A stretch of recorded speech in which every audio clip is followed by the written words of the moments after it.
आइए ईरान युद्ध में देखिए मोदी की करामात। देखिए कैसे निकाल दी सबकी दादागिरी। मगर मोदी ने कैसे किया स्ट्रेट ऑफ हॉर्मुज में ये चमत्कार।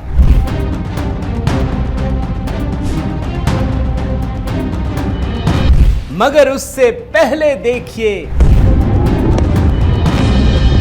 द्वितीय विश्व युद्ध के बाद यह है इतिहास का सबसे बड़ा हमला। ईरान की लाइफलाइन खर्ग द्वीप पर अब अमेरिका करेगा कब्जा।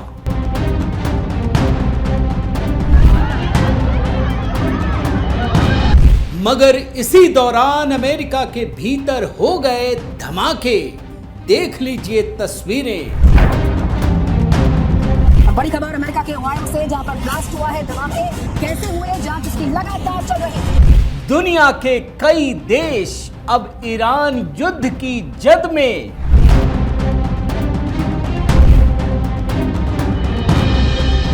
इधर ईरान की मिसाइलों से लगातार सुलग रहा है इजराइल।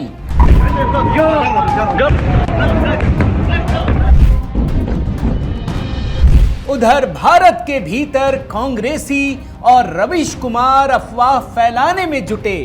ईरान ने 2 देशों के लिए उस स्ट्रेट ऑफ हॉर्मुज उनके जहाजों के लिए खोल दिया, चीन और रशिया। भारत का नाम उस लिस्ट में आपने अगर उम्मीद की हो तो गलत उम्मीद की थी नहीं। बीजेपी की आईटी सेल ने सबसे पहले ये झूठ फैलाया कि स्ट्रेट ऑफ हॉर्मुज जो ईरान में है वो खुल गया है और हिंदुस्तान के जहाज वहां से निकल रहे हैं।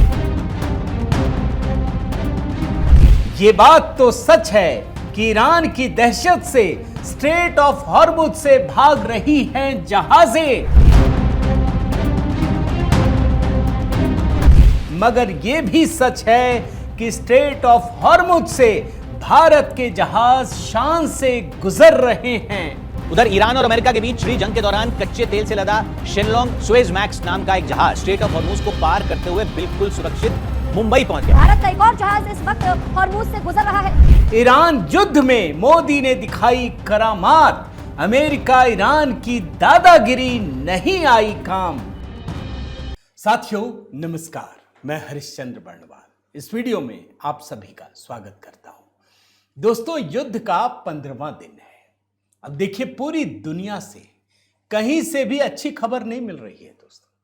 लेकिन जैसे ही आप भारत की तरफ देखते हैं, आपको समझ में आता है दोस्तों कि किस तरीके से भारत के लिए अच्छी और सुखद खबर देखने को मिल रही है। और ये सब कुछ जानते हैं कैसे हो रहा है। ये प्रधानमंत्री मोदी की करामात है दोस्तों। मैं तो सोचता हूं बाकी एंगल से भी चीजें आपको दिखाऊंगा, आपको सब कुछ दिखाऊंगा। ऐसा नहीं है कि आज का युद्ध जो है कमजोर पड़ गया है, बल्कि अगर सही मायने में देखिए तो सेकेंड वर्ल्ड वॉर के बाद अमेरिका ने इतना बड़ा हमला किया है दोस्तों।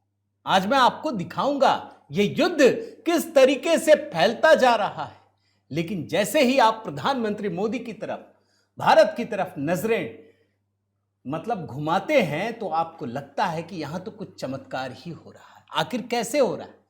कैसे प्रधानमंत्री मोदी ने यह करामात करके दिखाई है? कैसे एक झटके में प्रधानमंत्री मोदी ने सिर्फ अमेरिका और ईरान की बात नहीं कह रहा दोस्तों, चौतरफा सबकी दादागिरी निकाल करके रख दी है। सब झुक गए एक झटके में। आज मैं इसी को डिकोड करने जा रहा हूं। आपसे निवेदन करता हूं दोस्तों, जो प्रेम और स्नेह आप दे रहे हैं उसी तरीके से जरूर दीजिए। एक कमेंट तो बनता है दोस्तों, अपनी राय दीजिए। कुछ न भी समझ में आए तो अपना उद्घोष हर हर महादेव यही लिखिए दोस्तों। मेरा व्हाट्सएप नंबर आपके पास है, अगर मेरे व्हाट्सएप ग्रुप से जुड़ना चाहें मैसेज कीजिए। बाकी एचबी मेलोडी पर गीतों का सिलसिला जारी है। झुकती है दुनिया बस मोदी होना चाहिए, यही लेटेस्ट गीत है दोस्तों, जिसको आप देख सकते हैं। आइए शुरू करते हैं। आगे बढ़ने से पहले दोस्तों आपको एक 7 विंडो दिखाता हूं। देखिए, विंडो आपको दिखाता हूं, आपको भी अच्छा लगता है दोस्तों। हमें मेहनत जरूर लगती है लेकिन आपको बात पता चलती है। इस 7 विंडो में क्या है आप समझिए। इसमें पवन खेड़ा, सुप्रिया श्रीनेत, कांग्रेस के, राहुल गांधी के सबसे खासम खास कैसे अफवाह फैला रहे हैं। तीसरे में है अरविंद केजरीवाल, झूठ फैला रहे हैं। राहुल गांधी, हॉर्मुज स्ट्रेट बंद हो गया और भारत के लिए डर और भ्रम फैला रहे हैं। प्रधानमंत्री मोदी ने बात की और दो जहाज हॉर्मुज स्ट्रेट से निकलकर भारत पहुंच रहे हैं। जरा एक बार ध्यान से देखिए और जरूर कमेंट कीजिएगा दोस्तों। स्ट्रेट ऑफ हॉर्मुज है जिसको ईरान ने अभी बंद कर रखा। ईरान ने 2 देशों के लिए वो स्ट्रेट ऑफ हॉर्मुज उनके जहाजों के लिए खोल दिया, चीन और रशिया। भारत का नाम उस लिस्ट में आपने अगर उम्मीद की हो तो गलत उम्मीद की थी, नहीं है। बीजेपी की आईटी सेल ने सबसे पहले यह झूठ फैलाया कि स्ट्रेट ऑफ हॉर्मुज जो ईरान में है वो खुल गया है और हिंदुस्तान के जहाज वहां से निकल रहे हैं। और ईरान ने कहा है कि जो उनके फ्रेंडली देश हैं केवल उन्हीं को वहां से अपनी शिप्स ले जाने लाने का अधिकार होगा। तो जैसे रशिया, चाइना, केवल उनके शिप्स को अलाउ किया जा रहा है। हमने ईरान जो हमारा पुराना दोस्त था, जिसके साथ हमारा काफी वो था, उसको हमने अपना दुश्मन बना लिया। The central artery from where 20% of the global oil flows, Strait of Hormuz, has been closed, and this is going to have tremendous repercussions, particularly for us because a very large portion of our oil and natural gas comes through the Strait of Hormuz. Paschim Asia में जारी संकट के बीच प्रधानमंत्री नरेंद्र मोदी ने Iran के राष्ट्रपति Masoud Pezeshkian से phone पर बातचीत की है। इस दौरान पीएम मोदी ने मिडिल ईस्ट के हालात पर चर्चा भी की। पीएम मोदी ने क्षेत्र में बढ़ते तनाव, नागरिकों की मौत और सिविल इंफ्रास्ट्रक्चर को हुए नुकसान पर गहरी चिंता जाहिर की। उन्होंने कहा कि अभी सबसे जरूरी है भारतीय नागरिक सुरक्षित रहें और ऊर्जा की सप्लाई बिना किसी रुकावट के यूं ही चलती रहे। और इस वक्त की ताजा और बड़ी खबर है, हॉर्मुज स्ट्रेट के रास्ते भारत पहुंचा है इंडियन शिप। क्रूड ऑयल लेकर मुंबई पहुंचा है भारतीय जहाज। भारत का एक और जहाज इस वक्त हॉर्मुज से गुजर रहा है। ये बड़ी जानकारी हम आप तक पहुंचा रहे हैं और भारत के लिहाज से ये अच्छी खबर भी है क्योंकि स्ट्रेट ऑफ हॉर्मुज से बाहर निकला है भारतीय जहाज। ये 7 विंडो ये बताने के लिए काफी है दोस्तों कि इन कांग्रेसियों के भ्रम में नहीं फंसना अपने को। अब मैं प्रधानमंत्री मोदी की बड़ी बड़ी और करामात दिखाऊं, कुछ अपडेट दे देता हूं। आखिर युद्ध में हुआ क्या है, कितनी बड़ी खबर है दोस्तों। आप जानते हैं क्या हुआ है अभी? ये 15वां दिन है दोस्तों। मध्य पूर्व एशिया के इतिहास की सबसे बड़ी और भीषण बमबारी। अभी ट्रंप कह रहे थे हम जीत गए, लेकिन जीते नहीं हैं। अभी भी उनको पता है कि ईरान में बहुत दमखम है, हरा नहीं पाए। और ये कहां किया गया है ये समझिए। ये युद्ध का अगला जो चरण है ना दोस्तों, ये नेक्स्ट लेवल पे पहुंच गया है। कैसे आप समझिए, ये ईरान का दोस्तों खर्ग द्वीप है। अब खर्ग द्वीप क्या है? यहां पर सारे के सारे सैन्य ठिकाने को अमेरिका ने कहा कि उसने बर्बाद कर दिया है। ये फारस की खाड़ी में है और ईरानी तट से दोस्तों 33 किलोमीटर दूर है।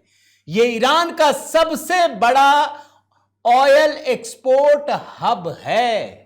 90% कच्चा तेल यहीं स्टोर होता है। यहां बड़े बड़े टर्मिनल, पाइपलाइन है।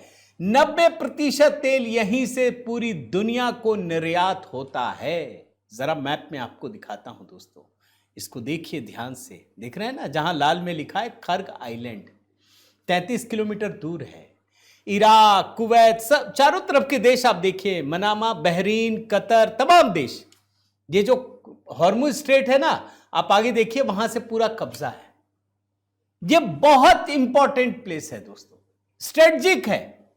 अब जरा मैं आपको हमले की तस्वीर दिखाता हूं।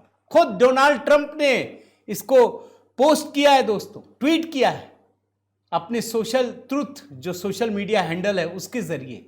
और ये वास्तव में देख करके लगता है कि अगर इस खर्ग द्वीप को तबाह किया गया है, बर्बाद किया गया है, तो ईरान की तो तबाही है ही, पूरी दुनिया के लिए भी दोस्तों। याद रखिए, युद्ध से आप और हम बचे नहीं हैं। आप देख रहे हैं ना, ये अनक्लासिफाइड है ये डॉक्यूमेंट। अब आप समझिए दोस्तों, डोनाल्ड ट्रंप ने इसको लेकर के एक और ट्वीट किया है। मैं जरा वो ट्वीट दिखाता हूं, देखिए क्या लिखा है। Moments ago, at my direction, the United States Central Command executed one of the most powerful bombing raids in the history of the Middle East. जरा हिंदी में एक आध लाइन पढ़ता हूं, मैं कर चुका हूं मैं। कुछ ही क्षण पहले मेरे निर्देश पर संयुक्त राज्य सेंट्रल कमांड ने मध्य पूर्व के इतिहास में सबसे शक्तिशाली बमबारी अभियानों में से एक को अंजाम दिया है और खर्ग द्वीप के हर सैन्य लक्षण को पूरी तरह से नष्ट कर दिया है। अगर ये बर्बाद हो गया ना, जो कर चुके हैं ये, तो ईरान कई दशक पीछे चला गया है दोस्तों, कई दशक पीछे चला गया है। ये खर्ग द्वीप क्या है, इसको समझना जरूरी है।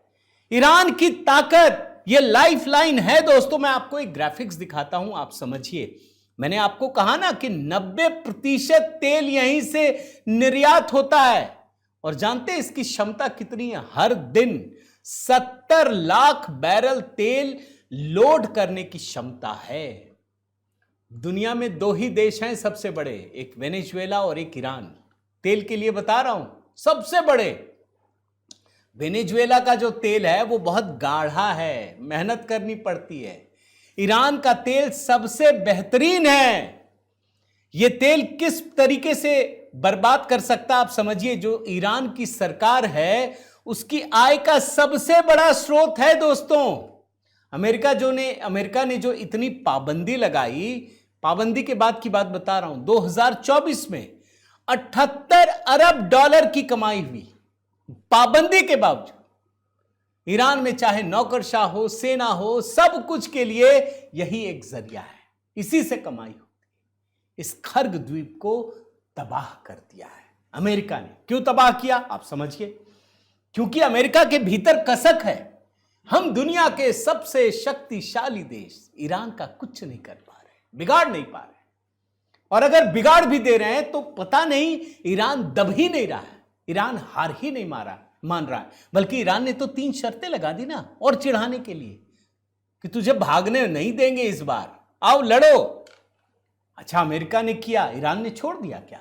हर दिन पलटवार हो रहा है। मैं आपको ईरान की बात बताता हूं, लगातार मिसाइलें दागी जा रही। अमेरिका पर तो ऐसा कहर बनकर टूट पड़ा है दोस्तों। अब आप देखिए, इराक के बगदाद में अमेरिकी दूतावास पर हमला किया गया। ईरान ने सऊदी अरब में प्रिंस सुल्तान एयरबेस पर खड़े अमेरिका के 5 रिफ्यूलिंग टैंकर को मिसाइल से निशाना बनाया है। अमेरिका खारिज कर रहा है कि नहीं, ईरान ने नहीं किया, लेकिन 5 बर्बाद हो गए ये तो कह रहे हैं। ईरान ने दोस्तों तेल अवीव पर क्लस्टर बमों से हमला किया, ड्रोन से तबाही मचा दी है। मैं आपको ट्रेलर में दिखा दिया, इसलिए मैं दिखा नहीं रहा। यूएई दुबई में दोस्तों इंटरनेशनल फाइनेंशियल सेंटर के पास ड्रोन से हमला किया। एक भूतहा शहर बनाकर रख दिया है दुबई को। दुनिया का सबसे सुरक्षित, अमीरों के लिए सबसे बड़ा सपना, उस दुबई को तबाह कर दिया। आप आगे बढ़िए, क्या क्या हो रहा है जरा कुछ और तस्वीर आपको बताता हूं दोस्तों। भाई नीदरलैंड एम्स्टर्डम, अब सोचिए कहां है, यूरोप। वहां एक यहूदियों का स्कूल है, उसके ठीक बगल में जोरदार धमाका हुआ। अब वहां के जो भी प्रशासन के लोग हैं वो बता रहे हैं कि यहूदियों को निशाना बनाकर किया गया। भाई अमेरिका इस पर इसीलिए निशाना साध रहे हैं ना कि स्कूल पे हमला कर दिया ईरान ने। अब देखिए ईरान क्या कर रहा है। अमेरिका तक में हमले की बात आ गई सामने, मैंने ट्रेलर में दिखाया। और मजा देखिए दोस्तों, उत्तर कोरिया, उसने 10 बैलिस्टिक मिसाइलें दाग दी हैं। अब आसपास के जितने देश हैं दोस्तों, आप सोचिए क्या हाल होगा। साउथ कोरिया, जापान, आप सोचिए इन दोनों की क्या स्थिति होगी। अभी साउथ कोरिया से सारे डिफेंस सिस्टम को अमेरिका लेके चला गया। और यही नहीं दोस्तों, दक्षिणी चीन सागर, चीन और रूस, उसकी भी हरकत बढ़ रही है। हालांकि वो धीरे धीरे है, हम तो सवाल उठाते हो कहां, लेकिन मामला कैसे धीरे धीरे आगे बढ़ रहा है, इस बात को समझने का प्रयास कीजिए। अब इन परिस्थितियों में दोस्तों देखिए, दुनिया के कई देश उलझ गए, सब एक दूसरे से मारामारी कर रहे हैं, बर्बाद हो रहे हैं, कोई नहीं बचा है। ना अमेरिका बचा, ना इजराइल बचा, और ईरान की तो तबाही आप सोच ही नहीं सकते। और हां, एक बात बताऊं, इस दौरान जो है ना, पाकिस्तान को भी रगड़ रहा है अफगानिस्तान। पाकिस्तान अफगानिस्तान पे हमला कर रहा है, अफगानिस्तान पाकिस्तान को भर पेट कूट रहा है। और उधर यूक्रेन में भी रूस जो है वो एकदम जैसे कहते हैं ना कि कहर बनकर टूट पड़े हैं। अभी तो उसकी तस्वीर भी नहीं दिख रही, क्योंकि ईरान अमेरिका में ही इतनी बड़ी बड़ी चीजें हैं। अब इस माहौल में सोचिए दोस्तों, भारत कहां खड़ा है, क्यों खड़ा है? भारत में जितने विपक्षी नेता हैं वो बदनाम कर रहे हैं। 55 लाख रिक्वायरमेंट होती है एलपीजी सिलेंडर की, जानते हैं? इतना अफवाह फैलाया कि 75 लाख लोगों ने कर दिया। भाई हमको भी पता है दिक्कत हो रही है। और कांग्रेस ने तो क्या अफवाह फैलाई दोस्तों कि नहीं, हॉर्मुज स्ट्रेट से तो आ ही नहीं रहा है। आप जानते हैं कल क्या हुआ? कल ईरान के राजदूत जो भारत में है, नाम है मोहम्मद फतहली, उन्होंने साफ साफ कहा कि भाई भारत हमारा मित्र देश है, आप क्या चाहते हैं कि हम लिख के दें? लिख के दे देंगे, 2-3 घंटे में देखिएगा। हमने भारत के जहाजों को अनुमति दी है, हम दोस्त हैं, हम भारत के दुश्मन नहीं हैं। और आप देखिए दोस्तों, आज ही आपको खबर आ गई, 2 जहाज, 2 लिक्विफाइड पेट्रोलियम गैस के टैंकरों से भरे जहाज, नाम है दोस्तों शिवालिक और नंदा देवी, दोनों को हॉर्मुज स्ट्रेट से जाने की अनुमति दी गई और दोनों निकल गए, पार हो गए। दोनों जहाजों का नाम शिवालिक और नंदा देवी है और बहुत बड़ी खेप एलपीजी की भारत आ रही है। ईरान खुद सहयोग कर रहा है। अब आप सोचिए, कांग्रेसी यहां पर भड़काते हैं आम जनता को। यह वीडियो क्यों महत्वपूर्ण है आप समझते हैं दोस्तों? और आप तो निश्चित रूप से समझते हैं, इसको पहुंचाना चाहिए आम लोगों तक। मैं भी पेट्रोल भराने गया, मेरे आगे सिर्फ एक गाड़ी थी, कोई नहीं थी। अब अगर मान लीजिए लोग भड़का दें और बड़े बड़े गैलन ला करके पेट्रोल भरने लगे, क्या होगा? सोचिए, नमक वाला भूल गए आप, 10-10, 15-15 केजी नमक खरीद के ले गए, साल भर में आप नहीं यूज कर सकते, क्या होगा? यही एलपीजी के साथ हुआ है दोस्तों। और भारत ने सिर्फ ऐसा नहीं कि हॉर्मुज स्ट्रेट से ही अपने जहाज को गुजार रहा है। अब मैं आपको दिखाता हूं कैसे करामात मोदी जी कर रहे हैं, इस बात को समझिए। अमेरिकी जहाज पे हमला किया ईरान ने और भारत के 2 जहाजों को सुरक्षित रास्ता दिया, पैसेज दिया कि जाइए। और इतना ही नहीं दोस्तों, मैं जरा कुछ और तस्वीरें रखता हूं। प्रधानमंत्री मोदी ने अब वो रास्ते भी तैयार कर लिए हैं कि जो हमारे तेल और गैस है ना, 70% रास्ते वैकल्पिक रास्ते हो गए। 70%, यानी सिर्फ 30% अब उस पर रहेगा, जबकि पहले यह हिस्सा 55% था। अब दूसरे रास्ते क्या हैं, जरा उसको देखिए। देखिए, ये मैंने खुद ही बनाया है और आपको दिखाने के लिए कि पहले भारत के करीब 40-50% तेल जो है वो हॉर्मुज से आता था। अब भारत ने डाइवर्सिफाई किया, 70% तेल अब हॉर्मुज से अलग आ रहे हैं। 6 रास्ते खोजे। अब देखिए 6 रास्ते कौन कौन से? सऊदी अरेबिया रेड सी से भारत, ये अलग रास्ता है। यूएई से जो आ रहा है वो गल्फ ऑफ ओमान के जरिए भारत आ रहा है। रूस से देखिए स्विस कनाल से आ रहा है। रूस से एक और रास्ता पैसिफिक रूट है। अमेरिका और लैटिन अमेरिका से अटलांटिक से आ रहा है। वेस्ट अफ्रीका से केप ऑफ गुड होप। 6 नए रास्ते, 70% रास्ता डाइवर्सिफाइड कर दिया। लेकिन आपको समय देना पड़ेगा, सरकार काम कर रही है। मैं 3 रास्तों के बारे में बताता हूं दोस्तों, और जानना इसलिए चाहिए ताकि हमें संतोष हो सके, हमें पता चल सके कि हम घर में बैठे अपने काम तो कर रहे हैं, सरकार हमारे काम कर रही है। इसमें 2 रास्ते, आप मैप देखिए इसको बड़े ध्यान से। सऊदी अरब की ईस्ट वेस्ट पाइपलाइन 1200 किलोमीटर लंबी पाइपलाइन है जो देश के पूर्वी हिस्सों से कच्चे तेल को सीधे लाल सागर पर स्थित यानबू बंदरगाह तक ले जाती है। देख रहे हैं? और लाल सागर के यानबू पोर्ट से जहाज सीधे भारत के बंदरगाहों यानी मुंबई, जामनगर, बेंगलुरु तक आते हैं। यह पहला रास्ता है। दूसरा रास्ता देखिए, यूएई की हबशान फैजुराह पाइपलाइन। यह आबू धाबी के हबशान तेल क्षेत्रों से ओमान की खाड़ी पर स्थित फैजुराह बंदरगाह तक जाती है। यहां हार्मुज का रास्ता नहीं है। और फिर यह तेल को फैजुराह बंदरगाह से जहाज को भारत भेजा जाता है। 2 रास्ते हैं इसमें। एक तीसरा रास्ता दिखाता हूं, रूस भारत के बीच। यह एकदम नया समुद्री रास्ता है। जानते कहां का? Chennai Vladivostok corridor. इसमें 40 दिनों की जो दूरी है घटकर 24 दिन 10,000 किलोमीटर से कम कर देता है। यह नया रास्ता है। और इसीलिए मैं कह रहा हूं, पूरी दुनिया में तेल का संकट है ना। जानते हैं भारत में तेल लबालब भरा है। मैं उल्टा कह रहा हूं आपको, भारत को निर्यात करना पड़ेगा आने वाले दिनों में। आप समझ लीजिए, जो हमारे स्टॉक है वो तो भरे ही हैं। ऐसा नहीं है स्टॉक खाली हो रहा है। जो मैं लोग बता रहे हैं 60 दिन, 70 दिन, 75 दिन, वो खाली नहीं हो रहे हैं। बल्कि हमारे पास और ज्यादा आ रहे हैं। अब बोलेंगे कैसे, मैं आपको बता देता हूं। भाई रूस से फरवरी में हर दिन 8 लाख बैरल तेल आयात हो रहा था। 8 लाख। अभी जानते कितना हो रहा है? 15 लाख बैरल तेल। 8 लाख 15 लाख, दुगुना हो गया। ये रूस की बात बता रहा हूं दोस्तों। और इतना ही नहीं, जो लोग कहते हैं ना कि अमेरिका ने इजाजत दे दी, भारत झुक गया। अमेरिका ने क्या कहा था कि जो सागर में रूस के जहाज भरे पड़े हैं, आप तेल खरीद लीजिए। लेकिन रुकिए जरा, जानते भारत ने क्या किया है?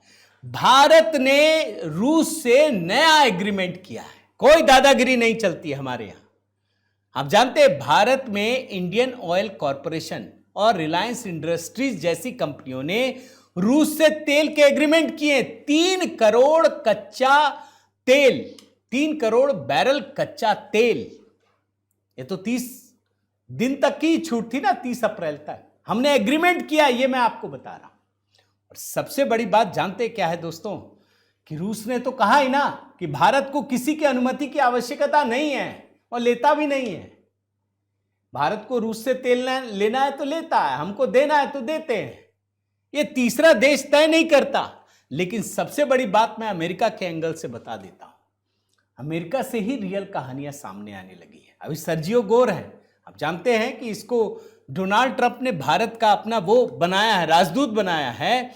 अब ये कह रहे हैं, शाबाशी दे रहा है कि नहीं जी, भारत ने तो कमाल का काम कर दिया। भारत ने जिस तरीके से तेल को खरीदा है अंतरराष्ट्रीय बाजार में, भारत ने बहुत बड़ी भूमिका निभाई तेल की कीमतों को स्थिर करने में। और मैं जब रिसर्च कर रहा था ना दोस्तों, तो एक लेटेस्ट चीज दिखाता हूं। देखिए, ये इंटरव्यू है। इंटरव्यू में ट्रेजरी सेक्रेटरी अमेरिका यानी वित्त मंत्री जेनेट येलेन, ये एक रिपोर्टर को इंटरव्यू दे रहे हैं। ये इंटरव्यू इतना महत्वपूर्ण है ना, मैं वीडियो इसलिए नहीं दिखा सकता क्योंकि कॉपीराइट का इश्यू होगा, लेकिन मैं बताता हूं क्या है। पत्रकार इनसे सवाल करता है कि क्या अमेरिका को दुख है क्या कि भारत को पहले आप रोकते थे, फिर आप भारत को छूट दे दिया, वेवर दे दिया आपने, आपको दुख है क्या? बोला नहीं, दुख तो क्या है, ये तो अनिवार्य था ना भाई, ये तो देना ही था, कुछ नहीं हो सकता। बोला क्यों? जानते क्या कहा अमेरिका ने? वित्त मंत्री की बात बता रहा हूं। बोला अगर भारत नहीं खरीदता तो सारा तेल तो चीन खरीद लेता, और चीन अगर तेल खरीदता तो चीन और पावरफुल हो जाता। अब मजा आप देख रहे हैं। अमेरिका को पता है कि सारा माल अगर चीन बटोर लेगा तो अमेरिका से भी ज्यादा पावरफुल हो जाएगा। आप समझिए, ये इतनी बड़ी कहानी है दोस्तों, इतनी बड़ी कहानी है। यानी भारत किसी के आगे ना झुकता है ना डरता है, किसी की दादागिरी नहीं चलती। और इसीलिए अब रूसी तेल जब भारत खरीद रहा है ना, तो जेलेंस्की जो यूक्रेन के राष्ट्रपति हैं, ट्रंप से सवाल पूछ रहे हैं, क्यों भैया क्या हो गया? पहले तो आप बोल रहे थे कि मोदी जी का वॉर है, अब मोदी जी का वॉर नहीं है क्या? हमको मार रहा है रूस और आपने छूट दे दी। ये छूट भारत के लिए नहीं थी दोस्तों, अमेरिका के लिए थी। वो शर्मसार है ना, वो पीछे हट सकता है ना कुछ कर सकता है, सिर्फ शब्दों को गोल गोल घुमा रहा है। और सबसे बड़ा जो तंज है दोस्तों, वो तो ईरान ने कसा है। ईरान ने क्या गजब का कहा है दोस्तों। ईरान के विदेश मंत्री अब्बास अराघची, वो जानते क्या कह रहे हैं? वो कह रहे हैं कि अमेरिका गिड़गिड़ा रहा है। किससे गिड़गिड़ा रहा है? भारत से गिड़गिड़ा रहा है। रूस की तेल खरीद लो जी, खरीद लो, ये ईरान के विदेश मंत्री कह रहे हैं। आप सोचिए, ये अमेरिका की स्थिति है। ईरान ने औकात दिखाई है दोस्तों। मेरा कोई मकसद नहीं है कि कोई अमेरिका को नीचा दिखाए या उसको दिखाए, लेकिन डोनाल्ड ट्रंप ने अमेरिका को वास्तव में एक अपमानजनक स्थिति में पहुंचा दिया है। ये बात सच है। दुनिया के सबसे ताकतवर देश को, आप इनका ट्वीट देखिए। ये अराघची ने बाकायदा फाइनेंशियल टाइम्स के एक न्यूज़ को पोस्ट किया, और क्या लिखा है देखिए। अमेरिका ने महीनों तक, मैं हिंदी में पढ़ रहा हूं दोस्तों करके, अमेरिका ने महीनों तक भारत पर दबाव डाला कि वो रूस से तेल का आयात बंद कर दे।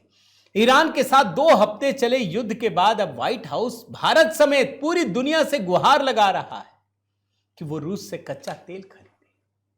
एक ही देश का नाम है भारत, भारत से भीख मांग रहा है। यह है इसका मतलब, भीख मांग रहा है। White house is now begging भीख मांग रहा है। अब आप समझिए, कोई दादागिरी भारत पर कर सकता है, मोदी जी पर कर सकता है, कोई नहीं कर सकता दोस्तों। और यही है प्रधानमंत्री मोदी की शानदार करामात। सैल्यूट करना चाहिए। मैं तो जरूर कहूंगा प्रधानमंत्री मोदी के नाम एक कमेंट तो बनता है दोस्तों। हर हर महादेव। उन्हीं के साथ कीजिए, लाइक कीजिए, शेयर कीजिए। अगर चैनल आपने सब्सक्राइब नहीं किया है दोस्तों, जरूर कीजिए। आप ही हमारी ताकत है। इतनी मेहनत सिर्फ आपकी वजह से करता हूं। तो चैनल को जब आप सब्सक्राइब करते हैं, हमारी ताकत बढ़ती है। मेंबरशिप का भी ऑप्शन है, अगर आप चाहें तो जरूर लीजिए। बाकी बने रहिए, जुड़े रहिए। बहुत बहुत धन्यवाद। जय सिया राम।